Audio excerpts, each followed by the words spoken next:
I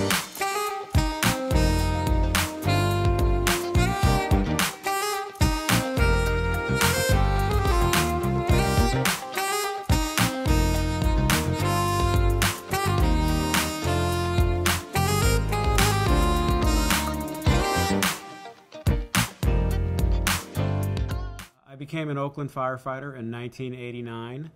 I kind of fell into the career in a roundabout way. I didn't grow up knowing about the fire service and wanting to be a firefighter or anything like that. It didn't happen until I was a young adult. And I just happened to be in the right place at the right time, and someone interested me in the career, and once I became interested, it took me about 4 or 5 years after that, through various testing processes for different municipalities. And I finally got hired in the city I wanted to work in Oakland, in 1989 in December. I worked for about 10 and a half years in one of the busiest fire stations in Oakland, in East Oakland, and then after that I transferred to another firehouse that's slightly less busy, and I've worked there for the remaining 20 years. Even after promoting to lieutenant, I ended up going back to that same firehouse. I used to say it's the best job in the world. Now it's just the best job in the world for me. I felt that I hit the lottery when I got hired 30 years ago, and I still feel that way. I'm very fortunate to be able to do what I do. I love it. No 2 days are the same.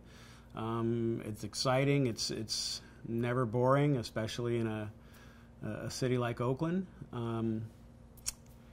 I couldn't imagine doing anything else. It's what I'm supposed to do with my life. I felt that way then. I still feel that way now as I'm getting much closer to retirement. There are times when it requires a certain amount of professional detachment.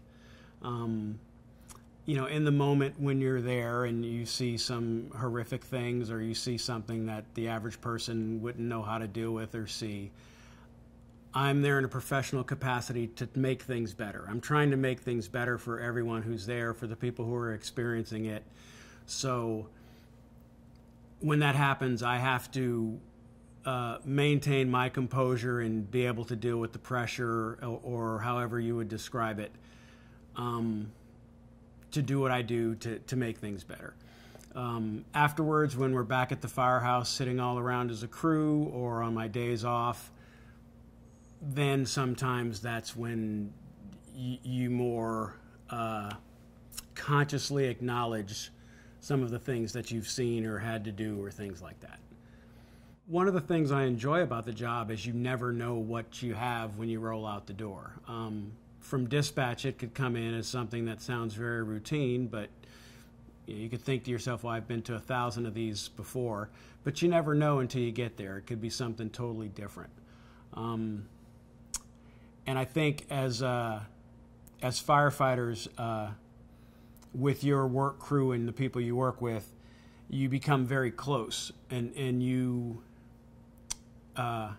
they know you better than you know yourself, because you see each other in stressful situations at all hours of the day and night.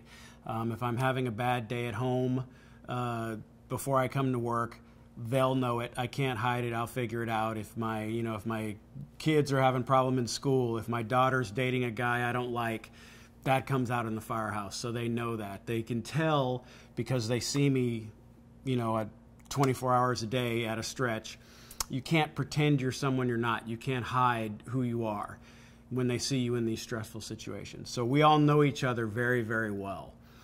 And there are various coping mechanisms that have evolved in the fire service over the years. Some of them healthier, some of them not so healthy. One of the most direct ways, I think, is humor. And we have some pretty morbid and sick jokes that might happen after a particularly horrific call. I'm thinking of an incident we went to 20 years ago where I don't know, how much detail I'm going to go into. There was a gentleman who was welding on a 55-gallon drum, and the top of the 55-gallon drum exploded and sliced most of his face off. Well, he was still alive when we got there, and part of his face was kind of hanging like a flap. So it was pretty gruesome, and, he's still alive, and we're trying to, do our airway thing to make sure he can breathe and help him get air. And, your tendency is to fold his face back over so it looks normal, but when you do that, he couldn't breathe. So anyway, back at the firehouse, we're all kind of sitting around and everyone's kind of stressed and there's some tension. And one of the more senior members of the crew walks in from the kitchen and he's got a piece of roast beef hanging over his face, making jokes and laughing. And that sounds really sick and really morbid, but it was something that was needed at the time, 20 years ago to help start the process of coping for us by being able to share a joke, although I'm sure most people listening to this probably wouldn't understand that. There have been times back in the firehouse after a particularly challenging call where you notice changes in some of your crew members and you can just tell. You can tell. Like I mentioned before, we know each other very well. So you can tell when someone is bothered by something maybe a slightly more out of the ordinary than normally. Over the past 30 years, things have changed quite a lot. When I was new, the overwhelming sentiment was, this is the job, kid. If you can't handle it, then maybe this isn't the job for you.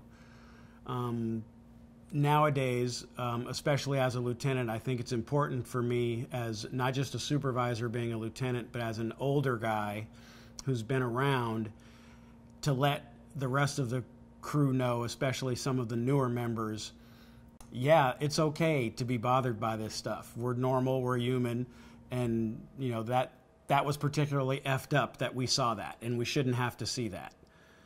But we should talk about it, and there's ways to deal with it, and hopefully we can deal with it in a constructive way rather than a destructive way, and we won't keep it inside trying to have that thick skin or that facade in the firehouse, which then, if we don't find healthier ways to deal with our problems, then when we're off duty, maybe it's excessive drugs and alcohol or negative relationships or things like that is how the coping will manifest itself, rather than in ways in which it helps. There are times when you notice things in the firehouse, and it again, and I've said this a couple of times now, it comes down to knowing your people. The person who's normally quiet and is watching and observing all the time suddenly is very talkative. The people who are very talkative and make jokes all the time suddenly are very quiet and introspective and not participating in the group banter or things like that. So I think we're all individuals, even though we're all doing the same job. So things manifest themselves in different ways for all of us. I think, again, the important thing is to acknowledge and encourage everyone to know and understand that, yes, this is bad, this is horrific, we see more of this than the average person, and we need to figure out ways to deal with it that are more healthy rather than not healthy, because otherwise they'll manifest themselves in ways that can be either self-destructive or destructive to those around you, both on and off the job. And, I having been doing this for a long time, I have personal examples that I can look to in my own background when I didn't deal with it so healthily or in a positive way, that manifested themselves in some negative ways that, especially now, as I've gotten older and matured, I can really look back on those moments, and I think it's very important for me to talk about those moments in my personal background in the firehouse, so the younger people can know that I'm coming from a place that's genuine and that's real. This is the reality. This was my reality 20 years ago. This is what I did, and fortunately, I was able to come out on the other side to where I am now. So don't make the same mistakes I did. Figure out how to deal with the job in a healthy manner. And we have counseling services that are available to us, but sometimes the counseling network isn't familiar with working with first responders. So it's hard to get someone. You need someone that understands the job and what we're doing day to day, that can, that you can talk to. Otherwise, you'll spend I've from personal experience, I've sat with counselors and psychologists before where they're sitting there with their mouth open, and basically I'm telling stories and they're just amazed by the stories rather than the process of, working through the stories to deal with any issues I might be having. So it's hard to find someone who understands the field unless they come from the field. One of the biggest improvements lately is peer support, and I think that's important to have, is someone who comes from this background and knows this background, who can be able to address issues that come from this background. It's hard to talk to your family members. I married late in life and late in my career, and at first my wife was, tell me about your day, and it's like, no, you don't really want to know about my day, and I don't really want to tell you about my day. I don't want to bring that home. Home is a different place for me. Maybe more so for me than some other firefighters, because I choose to live in Oakland as well. But you don't really want to hear what I have to say, and I don't really want to have that discussion with you. It's not, I don't want to bring that part of my job home. And it took us a while to work that out and to understand that between the two of us, but we're better off now because of that, and we've changed a little bit. I talk about it a little bit more, but the average person doesn't want to hear about that. So it's hard to talk to family members. It's hard to have friends outside of the fire service or the emergency service that would understand that part of it. One of the worst things ever is if you're at a social situation with people who aren't firefighters and they find out you're a firefighter. And, what's the worst thing you've seen? And it's like, you really don't want to know, and I personally really don't want to talk about it. I don't want to bring it up. That's the worst question you ever get at parties. It's terrible. So it is challenging. I think it can be challenging to find counselors or services to talk with. That is changing. That's changing a lot in the last few years. There's been a renewed focus on that in the fire service, and I think people are starting to get that and understand that. And there's a network of referrals of people that understand and get that, and it makes things work much better. That, along with the IAFF's peer support program, peer behavioral health program that they've put together, which basically trains other firefighters to help other firefighters. Confidentiality is a very important part of that. It goes with the trust component of it as well. Let's say, for example, that I've reached my bottom, and on my off days I'm drinking too much, I'm using drugs or whatever, and I know I have a problem and I need to reach out.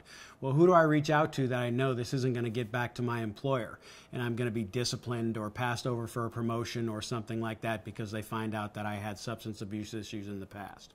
One of the best things about the fire service and one of the worst things about the fire service is our schedule, right? So I can go to work for 24 or 48 hours, and then when I have my 48 or 96 hours off, I can pretty much do anything I want as long as I get it back together enough to show up to work on time and be able to perform and function. So on a professional level, that confidentiality aspect of it is very important. On the other side, there's a certain trust that goes with the people you work with, and you don't want to present a needy or a weak image to the people that put their lives in your hands, and you put your life in their hands, that you deal with and you work with every single day, and you'll go into some incredibly stressful situations. You need to know that there's a reliability there, and it can be a challenge because you don't want to come across as someone who's fragile or who's frail or who for lack of a better way to say it, is human sometimes. We try to we have that macho swagger, and we try to take care of ourselves, and that's not limited to men. I'm not being misogynistic or sexist when I say that. That's just the image that we have to portray to each other. And some of that image is also, the public has that image of us, even though it may not be accurate. We're not being any less courageous, but we're being more human to acknowledge that this is also part of it. and we need to understand that and deal with that part of it as well. My biggest concern as far as behavioral health of firefighters is that the administration and the cities will fund programs and will acknowledge that this is an important part of keeping your firefighters well and having a fit and functional workforce, and that the money you spend addressing behavioral health issues and potential behavioral health issues pays for itself over the course of someone's career, because you'll have a better, higher functioning employee over the course of a career if you don't address that. And municipalities and cities are hard pressed to open up the wallet when it comes to spending the money and doing it the right way for things like that. So I hope that the direction that things are going in now continue to go in that direction.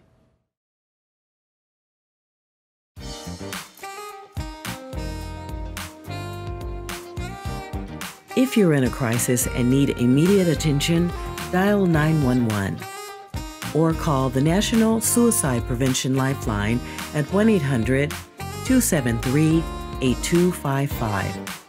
Or call Safe Call Now, a 24-hour, 7-day-a-week first responder helpline at 1-206-459-3020.